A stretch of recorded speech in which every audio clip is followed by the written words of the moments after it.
for attending the call, and thanks especially to Brad, Tom, and we'll have Mark and Jason on here shortly for coming on the call and sharing your knowledge with us.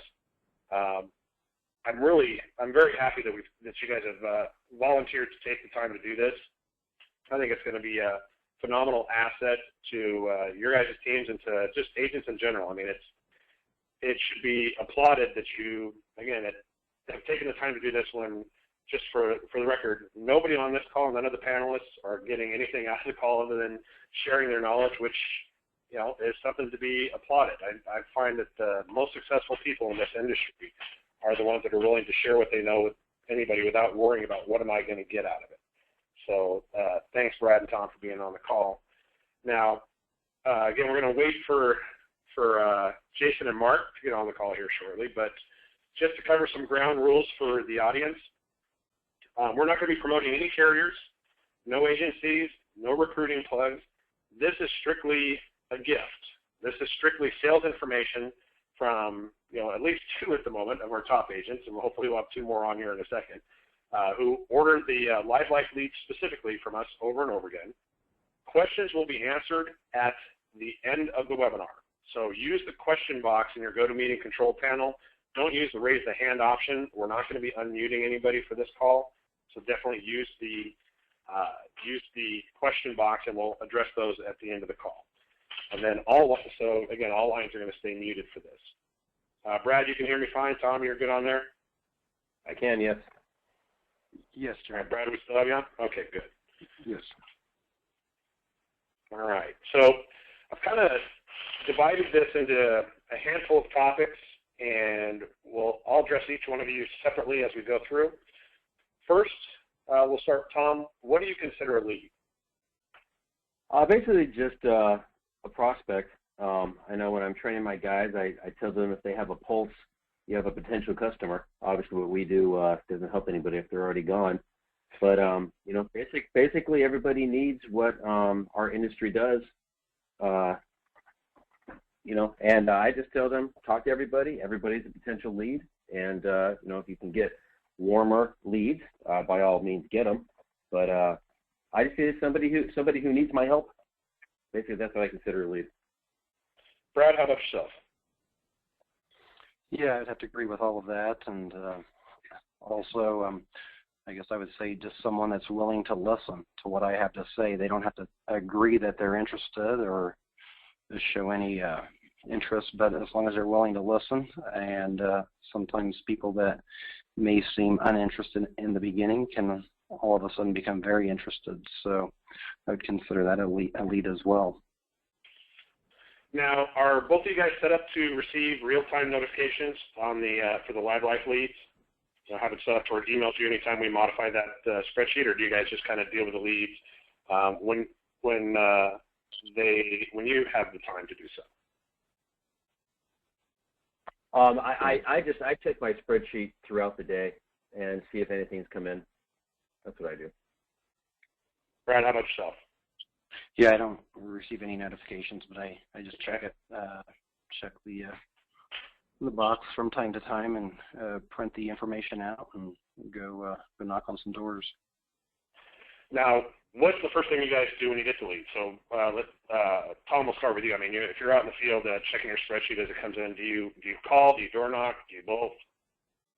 If I'm local, if I'm within 45 minutes, I'll just hit straight to the door and knock. And I use kind of the pitch that you have on your recording video on the website, where I say, hey, you called, you want to, I just want to confirm tomorrow at 10 o'clock is a good time for us to talk, or if you have time right now, we can get this out of the way. I can use that method and just see how they respond and go from there. And if it's set off for a few days away, I will usually call them at the designated time. If they don't answer, then I'm making a beeline to their house. Brad, what do you do when a lead first comes in? Yeah, once they're in my box, I've created just a little sheet that a little format where I'll cut and paste off of your Google spreadsheet. I'll just cut and paste that information pasted on a sheet that I use. That way I can put notes on that sheet of paper specific to that lead. Whether I've called them, what time I've called them, what time I door knocked. That way I know when I was there and tried to contact them. So that way I'm not spinning my wheels. I primarily door knock. Some of these people will never answer their phone unless they know who it is. So obviously, if we can't get a hold of them, if they don't answer the door, then the phone will get picked up as well. But yeah, I primarily door knock. Now, your guys' opinion, getting into the house, is that more of an art or a science? Brad, we'll start with you. An art or a science? Okay. Do you find if you do the same things all the time, certain steps will get you in the door, or you just kind of play it by ear to get into the door? Yeah, I think everyone's demeanor is a little bit differently. You can tell that some people are really irritated when you show up at the door. Surprisingly, most people are not. Most people are cordial and at least quite often let you in. But so it really comes down to getting a feel for them, whether or not they're willing to listen, or if a better day, better time is appropriate. So it's never the same. So I would consider it probably a little bit of an art. Tom, how about you? Yeah, I'd agree. You never know what there's people, if they could have just got laid off, or their dog just could have died when you get to the door, and sometimes they'll take that frustration or anxiety that they have out on you, and you just got to learn how to brush it off and continue talking. What I've just learned is that until they close the door in my face, I just keep talking, and I try to build that rapport. Basic sales. If they like you, they'll trust you. If they'll trust you, they'll buy from you. So I just take my time talking to them, ask them about what they currently have as far as coverage, and just creating scenarios in their head. They're going to make them wonder, well, maybe this is something I can add to my portfolio, or this is something that I need. And like Brad said, and if it's not a good time for them now, I will schedule an appointment for a later date. But I don't go straight to the appointment. I find that if I'm booking too many appointments, I'm giving the customer too much control. And we all know an appointment's a 50-50. So I try to get it right there. It has become kind of an art form for me. I do have my basic 2 or 3 things that I say at the door that I kind of narrowed down that seem to work. And if they don't work, then, I got 19 more leads to go hit that day. So move on. So Tom, how do you dress for the appointment? I just business casual. I just have comfortable shoes, slacks, and a button-down shirt. Sometimes I wear, a company, polo type shirt. But yeah, I try not to look too nice. My people I work with are typically lower income. I don't want to show up there looking like a detective or a parole officer or anything like that. So I'm just a guy out working, and I'm here to help them, and I'm here to deliver the information that they requested. Brett, how about you? You breaking out the Armani suit, or are you going there a little more casual? Yeah, we're usually dealing with lower income people, so no, I don't wear a suit or a tie. I usually just wear some khakis and dress shoes and polo or button down. So yeah, that way, I think a suit and tie can turn some people off and look too much like a salesman. Now, does location matter? I mean, if you're going into, let's say, an area that is a little nicer, let's say, like maybe one of those Del Webb communities. I don't know if you guys have those out where you're at, but I know, Tom, you're in Southern California, so you run into those. Do you dress up if you know you're heading into an area like that versus if you're going into a trailer park, full of single wides? No. I have my clothes that I get. I have my clothes that I wear, and I got to feel comfortable too. A tie is a deal breaker for me. So if somebody wants to buy something from somebody that's in a tie, then I'll refer them to somebody in a tie. So my message and what I have to say, really has nothing to do with how I'm dressed. I have agents that wear jeans and comfortable tennis shoes, and they write a lot of business. So it's really, again, if you can establish that rapport and trust, and identify yourself as a human, just as they are, versus the pushy insurance guy, which nobody likes. I don't even really think it matters so much what you're wearing, but I got to be comfortable. Right. Brad, same thing, I would assume. Yeah, I'd have to agree. And I mean, kudos to you, John. I guess most of the leads that I receive, they're usually in a neighborhood where business casual is more than appropriate. So rarely am I in a neighborhood where where it's more upper class. So I guess that's a good thing for final expense life insurance. I will agree with that one. Yeah, I typically get leads targeted specifically to where I want to go. And I believe we have Mark joining us on the call as well. Mark, you on there? Yeah, can you guys hear me? Yep, we can hear you. Thanks for coming on. I appreciate it. I was sitting there wanting to put my input in. I'm like, I can't say anything. Well, go ahead. Yeah, you've heard what we talked about so far. Anything to add to that? No, I definitely wear shorts, and if it's a really nice day out, I'll even wear shorts and some tennis shoes with a button up. And usually when you do that, people are a whole lot more receptive to you. I mean, like these guys were saying, when you're wearing a tie and when you're super dressed up, I mean, it can almost be intimidating. And then they feel like they got to buy something. Most of the time, people aren't even necessarily interested once you get to the door until, you have a minute and a half to talk with them and just socialize with them for a second, and then it can be a completely different story. So, yeah, I won't even necessarily talk about insurance right away. I'll just say, hey, I think you're just wanting information on something, and then I'll socialize with them for a little bit, and as soon as you get warmed up, then they let you right in. So I know we're pretty much, the cool thing I like about what you guys are saying is it really doesn't seem to matter where we're located. And just to kind of give people an idea, just tell me, what state you guys do business in. I know, Tom, you're in Southern California, obviously. Brad, what state are you in? Kansas and Missouri. And then, Mark, you're in Ohio, is it? Ohio, Indiana, and Kentucky.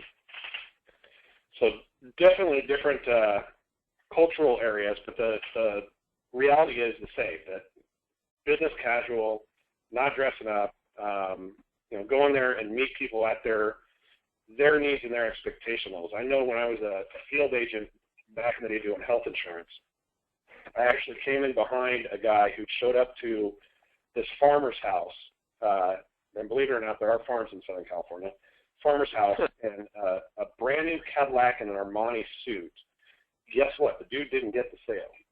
I showed up in my little four-door Toyota in a button-up shirt and slacks, and I did get the sale. So it definitely makes a difference. Next question, this is kind of a funny one because I've had debates with different agents on this one, is to cologne or not to cologne? Do you go in there smelling nice, or you just find that the Downy fabric softener smelling clean clothes works for you? I keep a bar of Axe in my car with me if need be. But I no, the cologne is for dates. It's not for leads. I agree. I think it's a distraction. Cool, Brad. Yeah, I'd have to agree with those guys. All right, so not to cologne is the answer there. All right. Do you think what you drive and how you keep your car matters when you're approaching the house? I mean, do you pull in front of the house? Do you keep your car clean, or do you think it matters at all? I'll jump in there. I do not park in front of the house. I'm a little bit more of the element of surprise. I do not wear a company logoed shirt when I approach the door either. I do have magnets on my car, so I kind of use that as advertising when I'm at a home, but I'm usually 2 or 3 houses down, and I get calls on my magnets. People that just see me there. And as far as my car goes, I'm a busy agent, and the inside of my car is a wreck. It's it's my office, it's my desk, it's my training center, it's everything. The outside of my car stays clean, but was the question just how do I keep my car, or is it also driving distance? Was that also part of the question? No, just how do you find that? I know I've seen, again, going back to that same situation where it's funny as it sounds, if your car is too nice, my experience has been that, it turns people off. Like if you're driving a brand new Mercedes, for example, up to the house versus if you're driving a brand new Camry or just a Camry that's nice and clean. And then how you keep your car where that matters, and whether you park in front of the house. No, I drive a Kia Sonata, something good gas mileage, and doesn't, and just like with the tie, isn't too flashy and isn't like, here I am, check me out, I need your money to make my car payment type thing. Right. Tom, how about you? I just keep it simple. I'm just a working man, just like they are, and I try to make myself on their level. I'm here to help. I'm here working just like you are, and let's talk. I'm just a regular neighborhood agent. What about parking in front of the house? No, I'm the one who commented earlier. Yes, I park on the street. So I'll actually park in front of the house. Brad, you park most of the time. Well, it'll just be like in between the two houses, or right in front. Sometimes I've even pulled right in the driveway. Usually just because, I look like I'm here to see them, especially even when I knock on the door.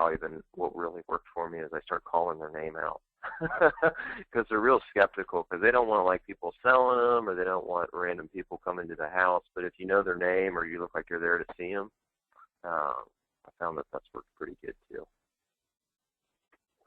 Cool. But I don't have a flashy car like a Mercedes. I mean, I've got a 2013 Altima, but it's not, again, it's not like super flashy or really nice. I think that type of car, I think honestly is perfect. I think if you're driving up in something, you need a middle income car. I mean, if you're driving up somewhere, up to some, trailer in like I said, a brand new Mercedes, I think it sends the wrong message. I think you're doing yourself a disservice, and you'll have a harder time. I know a lot of people pride themselves on, being able to make a good living doing this, and we can all do that. But when it comes to dealing with your customers, you kind of have to meet them at where they're at. And I definitely am in agreement with you guys. If you're too flashy, it just doesn't come off well. All right. Anything you do, and Brad, we'll start with you. Anything you do before leaving the car, before heading up to the door, to get yourself prepped for going up and knocking on that door? Hey, John. It's Jason. Hey, there he is. Hey, sorry, I said 1 o'clock. I said 1 o'clock, hey. What time's it out there? 9:30. It's 9:30 California time. Yeah, okay. All right, well, I got Dennis here. I'm just going to have him listen in. Okay, cool. Yeah. Well, let's go back to that question. So, Brad, before leaving the car, is there anything you do to prep yourself for heading to that door? Because of the neighborhood, I suppose hide all the valuables. I have no valuables other than my GPS. I guess I usually just try to care about the GPS, but no, I usually show up at the door without my information and kind of start talking with them for a little while, and I kind of apologize for popping in on them unexpectedly, but.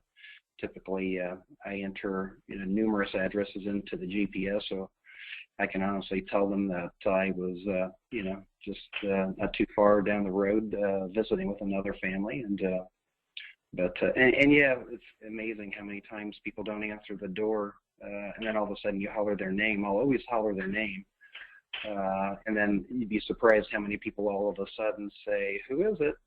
and they're at the door. They're at the door and but not answering, and then when they say who is it, I don't want to start giving an explanation as to who I am with the door closed, so I'll just holler for their name again, and more often than not, the door will open and get into a little conversation, and then hopefully I am able to get in there and have a little conversation with them. That's a great idea. I actually hadn't heard that hollering their name before. I had a friend of mine that he would park in front of the house, look at the front window, and smile and wave, whether he thought people were looking at him or not. That was his thing. He'd smile and wave at the house as he was going up, and he found that would get more people open the door as well. Tom, how about you? Any rituals before heading to the door as you're getting out of the house? Make sure I got my paperwork in order. I don't carry a big briefcase. I just have a little folder I carry. I try to keep it minimalistic as possible. And just approach the door. If I see neighbors, I'll wave to them. I don't want to look like anybody being suspicious of me. And because oftentimes when I'm done, I'll go talk to the neighbors, introduce myself as the local insurance guy or whatever. And one thing I do, kind of like what Brad was saying, after I knock on the door, I take a couple steps back and I look up at the sky and kind of put my my hand above my eyes as like a visor, as if I'm looking at something. And 3 or 4 times a day, people will walk out the door, walk right out to their porch, and come stand next to me and look up in the sky to see what I'm looking at. And it will pull them out of their house with me having to do anything, and I'll kind of act surprised. Oh, hey, Steve. Oh, hey, how you doing? I'm Tom. I'm sorry about that. And I'll just start talking to them, and it works really, really well. Obviously, if it's raining, you can't do that, but it works. It gets people out of their house, and you start a conversation with them. That's awesome. Jason, since you're new on the call, I'm going to address the next question to you. Sure. And actually we'll hit everybody with this one, but what do you walk up to the door with? What's in your hand, if anything, as you head up to the door? I only carry the leather just bifold, so I want to bring as least as much as possible to make it look like I'm not moving in. I'll have their information printed out on it. And I also always carry delivery notices. I don't know if anyone uses those, but those are very, very good. All my agents carry delivery notices. If I have a no home or I'm stopping by their house and I can't get a hold of that individual, I'll call in. We don't leave any messages unless we're at a door for a missed appointment. So I'll carry a delivery notice, and I'll leave a delivery notice stating first attempt, my name, and I'll switch my last name a little bit so I know it's somebody when they call back on that delivery notice. And that's who's calling me, and those work excellent. You want to get somebody to call me, and you're having difficulty getting, you leave that on their mailbox if they missed the delivery, and they'll call you every time. Yeah, I agree. I use at those least too. 50% of the time. Yeah. Yeah, without being carrier specific, for those of you on the call who haven't done that before, those delivery notices, you can get them from Vistaprint. You should be able to get them from whoever your marketing company is, or they should be able to point you in the right direction. But yeah, those are a great idea, and I've talked to a lot of agents that have had a lot of success with those. That's all I go up there with, at first. Mm-hmm. Yep. Very cool. And so, Mark, how about you? What do you walk up to the door with? I just have a binder, like what Jason was saying, as minimal as possible. I look like I have a purpose to see them, and I know their name, but yeah, and then I'll carry delivery notices with me, so if I knock on the door a couple times and holler their name and they're still not there, I'll throw that delivery notice up there. And I also, and then there's just some things I put, like, call within 24 hours, and that I underline that too, and that helps a lot. So they'll just call back, and I even started leaving my business card attached to it, and I noticed that actually works pretty good too, because they see that it's somebody that actually knows their name, stopped by, is a company, and not just some random, person with a telephone. Now, how persistent are you guys at the door? Do you ring, knock, both? Do you knock hard, or are you? How persistent? Let's start with Tom. Let's start with you. How persistent are you at that door to try and get a hold of somebody? I'll try. Excuse me. I'll try the bell first. If I can't hear it, wait a couple seconds. I usually try 2 or 3 attempts. If I see the blinds kind of moving a little bit because I see that they're staring at me, I will announce their name, or I'll say delivery. Delivery works well too, especially if they're waiting for a delivery from somebody else. So quickly answer the door, and now they have to do with me. But I make an attempt. I don't bang on the door. But I do knock assertively, and I give it 2 or 3 attempts. Now, as far as I know, you said you stand up inside unless you're looking at something. Let's go with a couple other you guys. Brad, where do you stand after you've knocked on the door? Do you step back, or are you still standing right there in the doorway? Yeah, absolutely. I'll knock or ring the doorbell. sometimes if you can't hear the doorbell, it may not be working. So, but yeah, I always step back because I think when you're right there in front of the door, it can be a little intimidating to them, and quite often that would be a reason for them to not open the door. But and then I use the delivery notices as well, although I try to be a little cautious when I use those because it can offend some people when they know what it's about. But more often than not, people don't have a problem with the delivery notice stuck to their door. And then sometimes, if I'm going to be staying in the area, trying to get a hold of some other people, that delivery notice works quite well because they're home, and then rather than calling them, just go back and as soon as you can, and more often than not, get a hold of them and get in there and give them your spiel. But, all right. Well, that brings us actually to the next one. I'm going to hit each one of you guys up individually. And obviously, like I said, one of the rules is we're not going to be carrier specific. So if you use your carrier name in your spiel, let's just use Acme Insurance for now. But Jason, let's start with you. The door opens. The person says, "Hello, can I help you?" What do you say? Say, hello, my name's Jason. I want to first make sure, that I have the right person in front of me there. So if it's husband, wife, or anything, obviously if it's a female on my thing, I'm not going to try to hit that guy so much, I'm going to ask for the other individual. So I want to confirm, first of all, if I feel I'm talking to the right individual. And I'm just going to say, hi, this is Jason. I'm here with Acme Insurance. I'm just responding to a follow-up call. And I'm going to tell them that I've attempted to give you a call a couple times. I've been unable to reach you here. And I'm just responding to Senior Services Agency that you had a contact with Jasmine or whoever the individual is. I keep those notes on there. I want to refer to the telemarketer that talked to them and then the time that they spoke with them and just see a response. So I want to give them as much information as you can.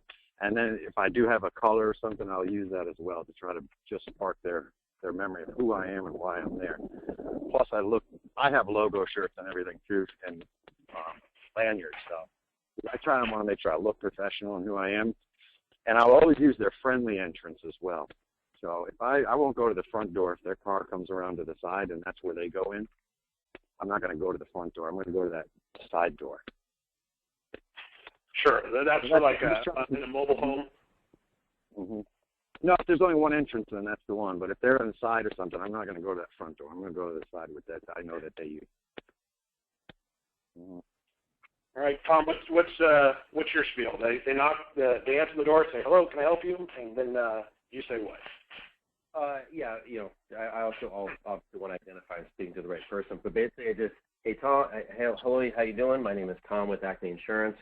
You spoke with my company yesterday or the day before, whatever the date of contact was, about some information about our final expense program. They sent me out here to deliver the benefits package to you. I'm the specialist assigned to your case. Take a couple moments to answer your questions. May I come in? And if I get some sort of objection or something from her, or what's this all about, whatever, I say, it's all custom-based information. They send me out here to go over it with you. You make all decisions. All the options are yours. And they're going to keep sending somebody out here. They're probably not going to be as awesome as I am. So let's just get this over with. I got about 30 people to visit today. May I come in? That's it. It works. Mark, how about you? I use the senior benefits thing. That's all I say, and I just make sure again I'm speaking to the right person. I was like, hey, I was just down the road. I was already helping the Joneses out with some insurance. I remember you had a phone call. They asked you like your favorite color, and that almost works all the time because people that age range, I don't know when the last time they've ever been asked their favorite color, but it works like a charm. And then they're like, oh, yeah. And I'm like, hey, I just got some information here. I think you spoke with Brenda or my assistant about some type of insurance. And then I actually started, instead of using like keywords like burial insurance or final expense insurance or whatever type of insurance I'm trying to market to them, I just say insurance. And I've started to carry more products. And I've started to find out that, a way to be more successful at it is if you do have a little bit more broad range of products, because sometimes people are a little bit confused on the phone. And instead of trying to get a real precise lead, I'm able to offer a little bit more. And I ask them, like, hey, what were you looking for? And then sometimes they say, term or different types of products, and I'm like, hey, I'll just go over this with you real quick. And usually they'll, especially if somebody that gives me objections like, well, what type of insurance is this? And I always go back to, I started using this recently. I say, well, I'm like, it's whatever you talked with Brenda about. The one who asked you your favorite color, what type of insurance did you talk with her about? And then they'll open up, and I make them to say it the way that they say it. So it's kind of, people are funny, like, they may say, I need funeral insurance, but if you say final expense insurance, they're like, I don't need any of that. So I kind of let them say their way, how they say it, and then I go, oh yeah, that's exactly what this is, and that's how I end up getting right in. Like, I'll just go over this stuff with you real quick. I got, 3 people to see today. So usually they'll end up letting me in that way. That's good too, and that's actually one of the reasons we use the term barrel insurance. Is we tried starting off with final expense. Most people have no clue what you're talking about when you say final expense. That's more of an industry term that us insurance agents use. But for the general public, right, it's not something very well known. Brad, what do you say when you get up to the door? I guess I take a little bit of a different approach. I had a really hard time getting over this at first when I started doing it, but I try to find something that they to compliment them when they open the door, as far as and to be honest about it, whether it's some flowers on the front porch, or just when they answer the door, they know that we're there to primarily to sell something. Typically people have their guard up a little bit, and so I try to compliment them on whether it's tree or flower or a cute little car they got in the driveway that they just bought, apparently, because it's brand new. And 99% of the people out there are willing to, they'll start chatting away about whatever you're complimenting them on. And but you want to be honest about it. You don't want to sound too cheesy, but I had a real hard time doing that. But it's amazing how people are receptive to that. And then after a couple of minutes of chat, I'll kind of explain the reason that I'm there is that they had taken the phone call, and so yeah, that's my approach. Anything you say specifically to try and then get into the house to sit down with them? Yeah, that's a good question. My little trick is I get them to talk a minute or two, kind of remembering the phone call and the fact that they had mentioned blue was their favorite color or whatnot. And then I tell them, well, hold on a minute, I'm going to go grab a book out of my car and share a couple of things with you. Only take a few minutes, and I'll go. That's when I grab my leather bag out of my car and kind of make my way towards the front door as if I'm walking in. So I don't ask them if I can come in, but once they've kind of displayed a little bit of interest, that's when I go back to the car. I tell them I'm going to grab my book. I'm not going to tell them I'm grabbing a briefcase or anything, but that's a nice little approach to getting your way in the door. Is just hold on a minute, let me go grab a book and I'll share some information with you. And 9 out of 10 times they say, oh, okay. And they don't realize that I'm grabbing my bag and wanting to come in, but that's usually where we lead to, and 9 out of 10 times that's kind of the direction we go. Jason, how do you transition from the small talk at the door to getting in the house? It depends kind of on the situation, but like I said, I'm not going to ask them to come in. I think the more you take control of the situation right there, and that's what I want to do in the house. So I want to let them know right away that this is going to kind of go my way. I'm not. It gives you them giving you that information and everything over the phone to your company kind of gives me an invitation, I feel, to kind of go in and at least complete the transaction that they asked. They asked us to do this, so I feel it's my obligation to go in there and sit down. And I want to let them know this is only going to take 5 or 10 minutes. I've never had anybody ever, after you sit down and they're warmed up and they're comfortable with you and doing that, say, hey, you've been here for more than 10 minutes. So, it's just that initial trying to let them feel comfortable. I don't want them to think I'm there to sell them anything. I have some couple things that I start off that I give them that are actually free. So I don't even get into that until I've actually kind of gone in there and talked to them about a couple other things and let them know, I'm not the enemy. And I find that's good. These people, compared to some other stuff that I've done, seem a little bit more easygoing anyway. I don't think you should be, if you're doing it right, they shouldn't see you as a threat. Yeah, I've yet to find the agent that's been shot at, though I'm sure there's probably one out there, but so far I haven't talked to him. going to happen. So, you know, and then when I go in, if I'm transitioning, I'm always going to grab the whole audience. So my rule is, too, if I get in the house and there's 3 or 4 people in there, I'm going to gather them all up. You know, I feel it's very important to kind of get everybody involved and sit down. You're going to get more sales that way. And when you're done, I want them to hear what I'm talking about, you know. So I don't want to just grab that one person and take them aside. I'm going to gather everybody that's available in that room and can kind of control the situation that way as well, and try to ask them or actually lead them to where I want to sit, you know. That's starting to take a little control of the situation right there. If there's a kitchen table, hey, can you move that? You know, start moving chairs around and stuff. You know, when you've been doing it a while, you should be comfortable enough to do that. Absolutely. Kind of set the precedent that I'm going to come in here and I'm in control. Yeah. Well, let's talk about a couple of the common objections that you get at the door that from people trying to prevent you from, you know, basically coming inside. Let's start with Mark. What's probably the most common objection you get at the door, and how do you handle it? Act like they're doing something, or they're really busy. Like you caught them like at the worst time in life. So what do you say when they try and pull that on you? Basically, you know, one of the things I'll do is I'll say, okay, well, you know, you'll be freed up by about that time or whatever. And I try to figure out when they're going to be freed up, because I can't basically just call them out. But, you know, I end up, because I do a lot of stop-bys, and then I just say, hey, you know, after they tell me what time they're going to be freed up, I say, hey, that works out perfect. You know, I'm going to be in this area, and then I'll just stop back by, you know, a little later. And I try to, I think someone mentioned earlier, like when you set up appointments with people, it's so 50-50. So I try to get an estimate of time of when they'll be there, like, you know, from 3 to 5 o'clock or anytime after 3. And I try to make it as broad as possible, and then that's when I'll just stop back by at that time. So that's really the only time I end up starting to play it by ear and using it more as an art and trying to figure out, you know, like what would probably be the best time to stop back out. But if they got their hands up and they're like, hey, you know, I'm not trying to do anything right now. Sometimes if they don't want me to come in, I'll say, oh, yeah, that works out fine. I'll sit on the porch with them, and I've been able to grab a couple sales doing that too. But I just try to bend it to whatever objection they've got, and then if there's a way to, you know, overcome it, I always give them what they want. So if they don't want me to come inside, I'm like, oh, great, you know, that works out perfect. We can just sit out here real quick. I just try to go with, what they're looking for.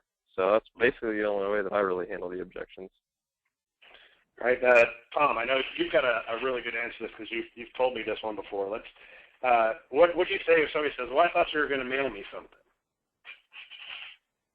Oh yeah.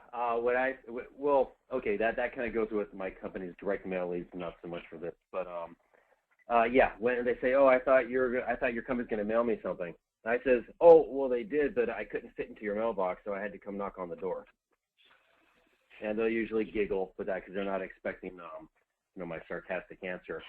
And then, once you got them giggling and smiling, you just keep working with that, and again, just building that rapport with them.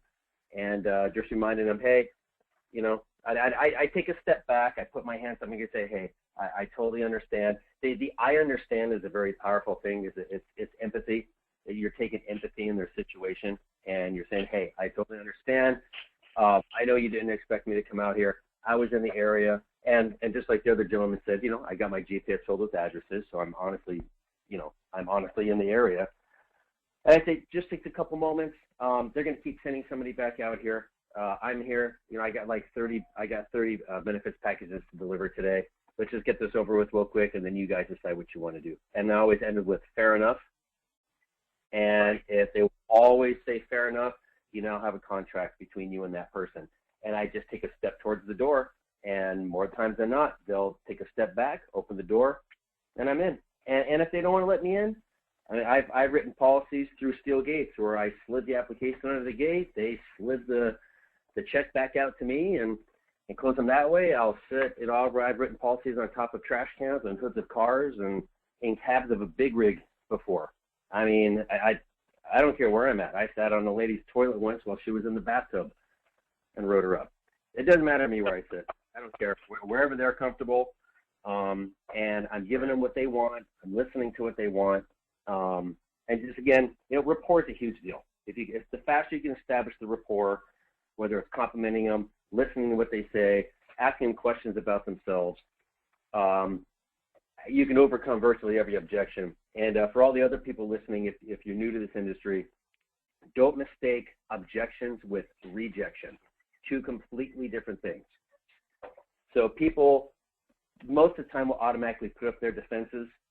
That they don't understand. They don't have enough information to let you into their house yet. And that's where you as the salesperson and as the local friendly neighborhood agent comes in. If they're rejecting you, that's one thing. But if they're giving objections, that means they don't understand. And that's when you just keep talking to them and explain to them, and more than likely you'll get in. And if they simply don't want your help, then move on. Go find somebody that does. Certainly. Now, I know with the live life leads, one of the objections that I know is one of the more common ones, and I'll actually probably touch base with all of you on this one. But we'll start with Jason. But they say, "Oh, I just wanted a call," or I just thought you were going to call. I wasn't expecting somebody to come to the house." How do you handle that one?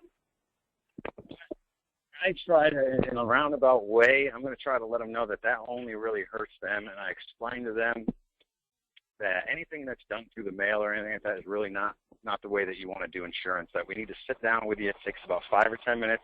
I need to confirm who you are, ask you some questions. That way I'm going to save you a lot of money.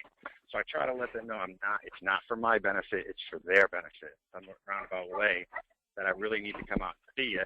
And if you operate and go that way, I try to educate my customer a little bit on some of the pitfalls of buying insurance that way. And I'll say, you can even go to some of the ads that are all over TV and just say, if you could purchase insurance like that, that's very convenient for you, but you're going to be on a waiting period. So the moment I educate them and let them know it's actually benefit them that I need to come see them, they got half a brain. They're going to understand that this is going to be quick, and I'm going to be able to get them the best rate. And no one's going to tell you if you ask it right, do you want to get the best rate? They're always going to say, of course. Another thing they may not want you to come to the house is they may think that you need money the day that you're there. So I will explain to them, hey, listen, I don't need any money. I'm not there to sell you anything. I just want to go over some information. So I think they're not going to tell you they're broke, but I assume it. So I want to let them know I don't need anything. I'm not coming there to take money from you, and that's usually will allow me on the phone to get a sit-down. Sure. Mark, how about you? If they say, I was just expecting a phone call. Mike, well, I'm literally, I was just 3 or 4 houses down, and that's why I figured I'd at least stop out and see you. It's just as easy to get this information to you. And, usually from then, that's pretty simple, and then that makes sense to them. Because I usually end up doing the script that you've got. We're literally out, I was just down the road. I was already talking to the Joneses about some insurance. I figured I'd stop by. I was professional. Just say, hey, I can just at least go over this with you real quick.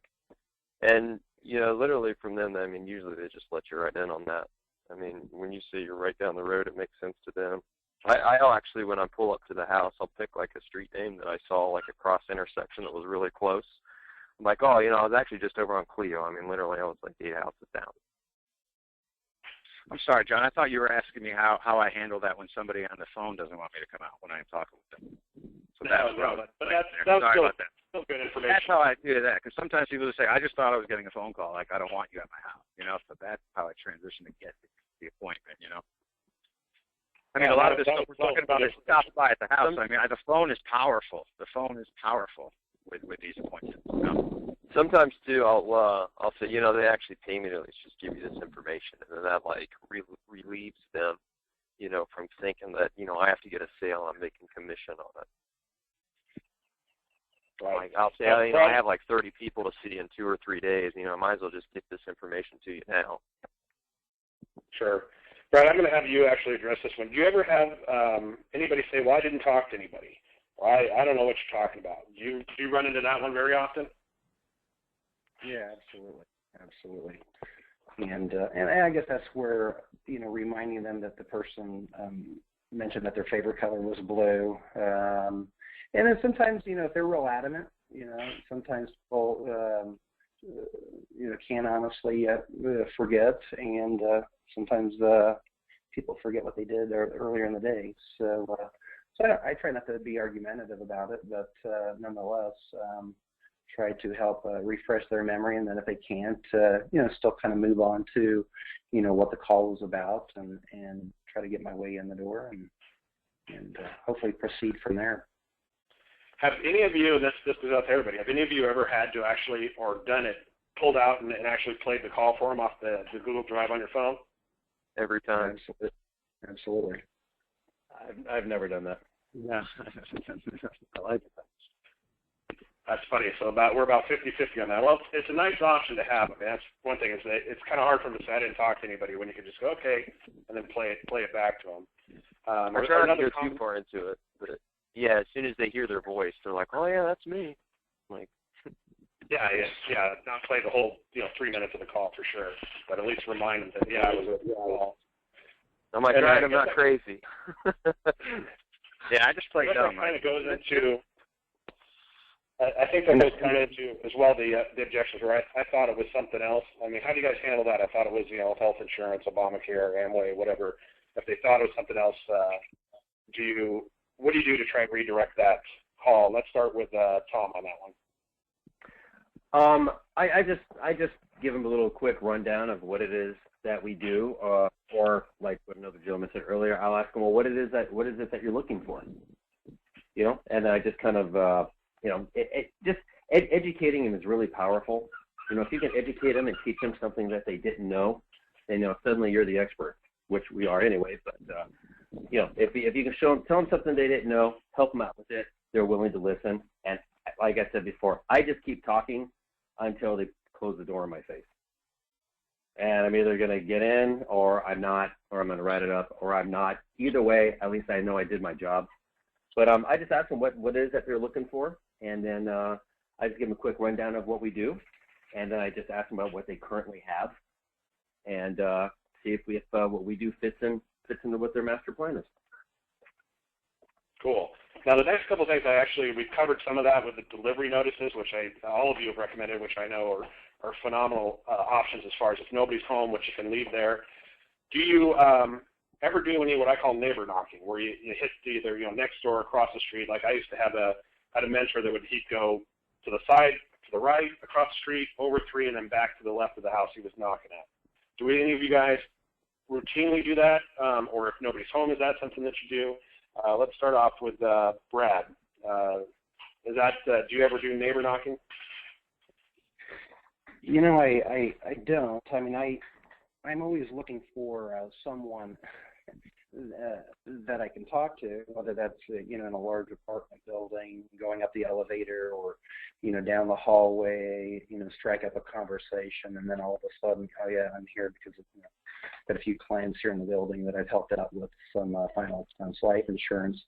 If it's a single family house, I see someone outside, the neighbor across the street. Yeah, I'm more than happy to go talk to them and see if they know where the potential lead, if they work or not, whatnot. And then eventually, hopefully that kind of leads into a conversation about insurance, just to find out if they're taken care of as well. But I don't go just knocking on doors.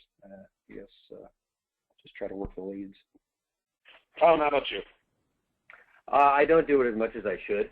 I do train my team to do that, but I don't do it as much as I should. When it's a single family residence scenario.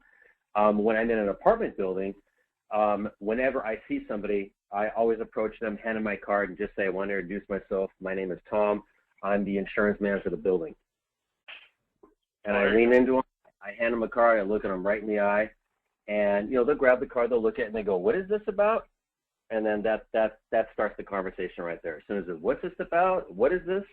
Then I just start a conversation with them. And I do that to everybody I see. I'm the insurance man for the building. Hand them my card.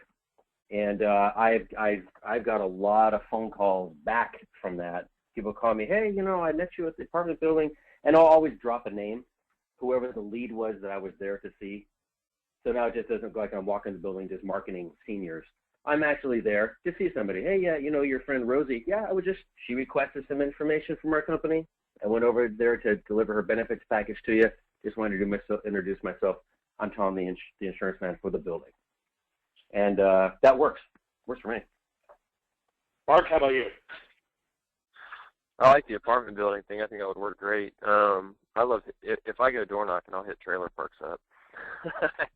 I'll love knocking trailer parks. I think they're the most unjudgmental people. They don't make a lot of money, but they also have really low bills. And all of them are the type of people that need insurance. So Yeah, if I have, the only time I'll end up going door knocking is if, somebody's not home or you got nobody else to talk to. And a lot of the times, if somebody says, hey, I'll be there at 3 o'clock, one of the best things you can do is stay in the area. And you catch them like at 4, 4:30, 5 o'clock. Because when you're selling something that people need versus something what they want, sometimes they dodge you until, you get finally in front of them. And some sales guys, they feel all this rejection because, again, it's something somebody needs. And when they're going through their head like, yeah, I got to get insurance, but I don't want to get it, you got to get in front of them. So if they say they're going to be there at 3, I just had an agent, and I ended up knocking the whole trailer park with him. He ended up getting 7 more numbers, got 2 more appointments, and then the guy ended up being home like 2 hours later. He knocks on his door. He's like, oh, man, he's like, let me at least smoke my cigarette, and then finally he gets him outside. I go walking down the road, so it's not like 2 agents coming up and being intimidating to him, but then he sits and talks with them and ends up selling them. So, yeah, that's one of the things, too. I think that works really well. But I don't go knocking houses. I don't know. I just, if I knock anywhere, I'll knock trailer parks. Yeah, I don't do it so often, but I have 2 guys. Probably 70% of their business is done that way. I mean, we're down south, so when you're down here, a lot of people are sitting out in these communities that we're in, so they're already accessible. You don't have to really knock their doors. And their always approaches, they do this. It's very scripted what they do. But they have that person's name that's in that community, whether that individual is home or not, they have it. So they will walk over and say, oh, hey, how you doing? I just wanted to introduce myself. I'm in the neighborhood. I'm the local representative for Acme Insurance around here. I just helped out Mrs. Johnson over there. Do you know Mrs. Johnson? Oh, yeah, we know Mrs. Johnson. Yeah, I was able to go in there. She was kind of skeptical. I walked in, looked at her policy, and this is whether this happened or not, they say it. I was able to save her thousands of dollars. I was able to save her hundreds of dollars over the year on the policy and get her a check back for about $1,500, $1,600 and get her stuff. Do you have any life insurance? These guys do great doing that. They'll do that all day, and they'll just approach people in there. So they kind of have a story that they use. And I've also heard them say, we're sorry to just kind of be in the neighborhood, but we're still a grassroots organization. We've seen too many barbecues and collections out in these neighborhoods on people that didn't have any money. Somebody effectively passed away, so we're around here. And they kind of hit these hot buttons that these people may have experienced. And these guys can go all day doing that. Once they get in a neighborhood, if they see it's and I agree with Mark, it's like a trailer park community or something like that where these individuals, they're not residential houses that they would do this at. They're in a community that people are out, and everybody knows everybody down here. And they can make one connection there. And so they want to always let them, so they use that individual's name right away to tell that other person, I was just over with Mrs. Johnson. Oh, yeah, she's great. Boom, you're in right there. Very cool. Well, that's about it that I had for mine, but I'm actually going to see if we've got any questions from the audience. And then it's been, we're closing in on an hour, but this has been some phenomenal information. So let me see what I can get. If you guys have questions, if you're in the audience, now's the time to send them over. Let's see, the first one, do you carry a business card with photo ID when you leave the delivery notice? I don't know. Let's see. Return immediately to house. I think we've covered that one. Somebody asked if you carry pepper spray. Anybody carry any pepper spray or tasers on them? Yeah. No, I'm grabbing my CCW though. So. No, some of these cities I'm going in because I'm going in all these different cities. Like I'm going in Toledo, Louisville. I was getting ready to go to Cleveland. I found out there was a rioting going on down there. I'm like, all right, I better bring my CCW. How funny. Okay, how do you get around no soliciting in trailer parks or apartment buildings or low-income housing? The older trailer parks are the ones that are usually pretty good, that have been developed for a while. Real nice, like boxy trailer park. I mean, you work from the back and work your way up. Yeah, and typically we're not soliciting because we do have a lead, somebody who's requested the info. I just say I'm here to deliver the information to this person, and here's their name, their unit number, their address, whatever, and I have a specific reason for being there. Right. Sure. Let's see. Do any of you use appointment setters? No, I don't. Yeah, I don't think anybody on this call does. I think it's too. I have used them. I have used them, but no, they're not as No, I like to be in control of my customer, not somebody else who doesn't know what they're talking about. And then just somebody's asked for clarification. It sounds like you're recommending door knocking over calling and setting an appointment. And I think actually with everybody on the call, that's probably about right. Do any of you call first before heading out to see somebody? Any of you try and actually do a appointment by phone before heading to somebody's house? Always. I do that about 50% of the time. I have my little pitch that I say over the phone. If the phone's not an option, then I'll just head to the house. Who was it that said always now? Jason, always. Of course. Okay, I'd much rather set that appointment up, have it strong. Less is more on the phone, you know. As little as I can say, I just want to get out to that house. I have some very strict rules that we follow, though, on these leads, you know, that work. And that's what I find when I'm talking to people. If they're trying, if they don't have a system or a structure that they do on these, in a way that you do them every time, you can overthink them and you can miss sales that way. So I want them not thinking any guys. So it's a straight structure on how you approach these. So I wouldn't even have someone out at the house really doing that until they've completely had an opportunity to set the appointment up, you know, because your closing on these when you set them up properly on the phone is very, very, very high when it's done right. Yeah. Mm-hmm. Let's see, and then somebody asking us if we only offer final expense leads. Yes, that is the only type of lead we offer at the moment. It's a good intro for all types of different insurance, though. Yeah, that's the other thing. I mean, you guys got to figure from a referral standpoint, if you've taken care of mom and dad love you, or grandma and grandpa love you, and you should be mining that family tree. I mean, you should absolutely be going after, you know, if you've got grandma and grandma, the next is mom and dad, and some of these, depending on how close the generations are, I mean, you might be talking to great-grandma, great-grandpa, and there's two other full adult generations beneath them. You know, they're in their 70s, the next generation's in their 50s, and the ones after that are in their 30s. Those are all people that you can offer our services to, not just final expense, obviously, but, you know, term life, UL. I mean, there's so much in there, and if mom and dad or grandma and grandpa love you, you've got access to the whole family tree, and you should absolutely be going after those referrals. Agreed. Tom, somebody asked me to have you repeat the I thought you were going to mail me something approach. Okay, yeah. So when they say that to me, I say the company did send it out, but I couldn't fit into your mailbox, so I had to come knock on the door. All right. Good. And then on the delivery notice, someone said something about entering another name instead of your own. Can we repeat that? I don't remember who said that. I just changed my last name a little bit, so when the number comes in, I know they say, oh, I'm looking for this, like, I'll use Jason Fern instead of my last name. I know it's off one of my delivery notices. So okay. I get that call because I want to switch something a little bit there, so I know my phone's ringing a lot, so I know, okay, what's this number? If somebody says that name, that tips me off. Oh, this is from one of the delivery notices. You may leave 4 or 5 in a day, so your phone's ringing. So that's how it tips me off that, oh, this is one of my customers calling me. I may not have my list right there to reference that number in 4 rings to say, who the hell is this calling me coming in? So that's always a little trick that I can do to know that this is who's calling me. You know, it's not an old customer, or this is from one of my delivery notices.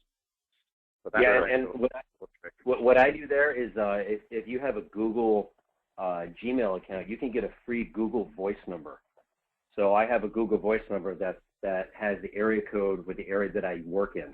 When I leave my delivery notices, I leave that number on it only, so whenever I get a call from that number, I know it's from a delivery notice from one of my customers in that area. That's good. That's good. Mm-hmm. Yeah, guys, I know throwing you off there. I know a lot of people say, "Oh, I'm not very tech savvy. You know, this whole Google account thing is kind of hard for me to figure out." Dude, I'm just figure it out. I'm telling everyone on the call. I know for a lot of people it is new, but the advantages of being able to utilize that fully are huge. So get somebody who knows, who is a little tech savvy, that can sit down with you and show you how to use that to the fullest and the best of your own benefit, because it's a huge asset. I mean, it ties you into everything. Yeah, it's free. I even actually connect them onto Google Maps, so that way what happens is, like, I'll let the lead order fill up where it's 10, 20 leads, and then I'll just copy the whole Excel file, and I'll just upload it onto Google Maps.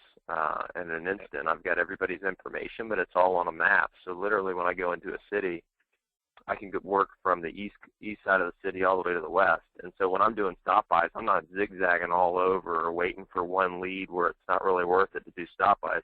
All my stop-bys are within like 5 minutes of each other because I've got them all laid out on a map that's already, you just hit the point and then, it takes you straight there. Yep. Yeah, that's awesome. I know, market, the way you do that is phenomenal. You guys, that's again, I know if you're not a techie, this can seem kind of daunting, but take the time to learn the technology because it'll make your working efforts, it'll make your working efforts so much more efficient. Let's see. This is, I guess, for everybody. If you are going to other towns, do you wait until you have your entire order? I was just talking to you about that, John. I do. If I'm driving far, like I live in Dayton, Ohio, and I'll drive down to Louisville, I waited until my whole order was filled, and literally I had 25 leads or so to work. I waited till almost all of them were in, and then, like I said, I just literally put them all on a map so I could see every single one of them, where they're located, their name, when they called, and then I just shoot up to the door, and I got that information on my phone. I'm like, hey, I was just stopping out. And so then I work them all within 2 days, and I was able to pull out, 5, 6 deals, and then come back home and then be done with them. So plus I ended up telling people like, hey, I got to see like 30 people in like these 2 days here. So that's when I started calling and yelling their name out in the house. You're not as worried when you don't get a sale, because these leads are cheap. I mean, they're good quality leads. They're affordable. And so if you get a no and you got a lot of leads to work, it doesn't bring you down as much when you only have like 2 leads to work. I can just go on to the next house because I got plenty of people to see. Now this is actually an interesting question, and I'll probably hit a couple of you with this. We'll start with Brad on this one. What does your voicemail say? So if somebody calls back, like you left a delivery seat, and they call back and they get your voicemail, what does your voicemail on your phone say? Yeah, that's a good question. I guess my opinion is just I have it kind of generic. It doesn't have a company name or anything because more often than not they wouldn't leave a message. But I'll leave just with my initials on the delivery receipt. I'll just leave my initials, and that way I know that it's a call from a delivery notice that I left on the door. But yeah, my voice recording and the greeting, it's just basically what Sprint offers, I guess. So that's kind of a generic, just so that I think with that it kind of raises a few questions. They're kind of curious as to who it is and what it's about. So I think that there's probably a little bit greater chance that they would leave a message, not hearing the name of a company. But that's my opinion.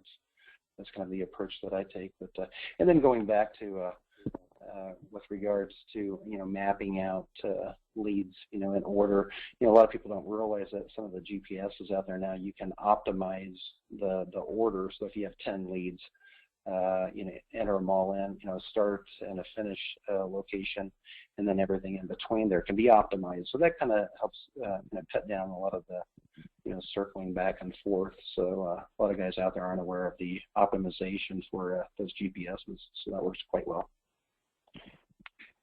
Tom, what do you say on your first name on it? It's my first name on it. Just first name? Yeah, just generic. Yeah, it doesn't list it, and I don't say a company name. Just generic. And when people do call back on the notices, I typically do not answer the phone. Now I know that they're home. I usually just make a beeline right back to their house. There you go. I knock on the door as if it were the first time. I don't say, hey, this is Tom. I left a notice. I just knock on it like it were the first time, and I've never ever had people hold it in my face and go, you the guy who left this note? I've never had that. Well, that actually ties into our next question. I'll address this one to Jason. If someone missed his appointment, do you call or drive by? That's the only time I'll leave a message. If they've missed the appointment and I'm out there, I leave them a message. What do you say? So, hi, this is Jason. Just want to let you know I'm here for the 1 o'clock appointment. Obviously, you guys aren't here right now. Just give me a call back, or I'll call you guys back later and see if we can reset this up. I want them to know that I was there, they've missed me, and now they owe me when I get back out to that house. I'm shutting them down. So I feel that's the only time, and that's why I try to run the rules on it. That's worked for me more than it hasn't, so I don't try to think I'm going to call this one and leave a message or not call this one. I'm a creature of habit, so that is my rule, and that's worked for me. So I try to not think this stuff out. Like, that's my rule. I'm going to do that every time. If I'm at their house, they're not there, they're going to know I was there. Very cool. Well, we're going on a little bit over an hour now, and I appreciate, again, for everybody for the audience, and I know that we've got quite a few people out there. I hope this helped a lot of people. I appreciate you guys, panelists on the call, for taking the time, because, again, as I told the audience before, none of you guys are getting anything out of this other than just sharing your knowledge. So I definitely want to thank you guys for taking the time to do this. Just so the audience knows, I mean, these are not just agents that I just happen to know. These are guys that between them have probably close to 2,000 leads under their belts between the four of them. So these are guys with some solid experience on processing the very leads that you guys are looking at purchasing through us. And I hope that this helps everybody be more successful. And again, I appreciate all of you panelists, Brad, Tom, Mark, and Jason, for taking the time, sharing your knowledge, and thank you very much. You guys have a great rest of your day. All right, you too. Cool. Bye-bye, everybody. Thanks. Bye. Yep, thanks, Don. All right. Take care, everyone.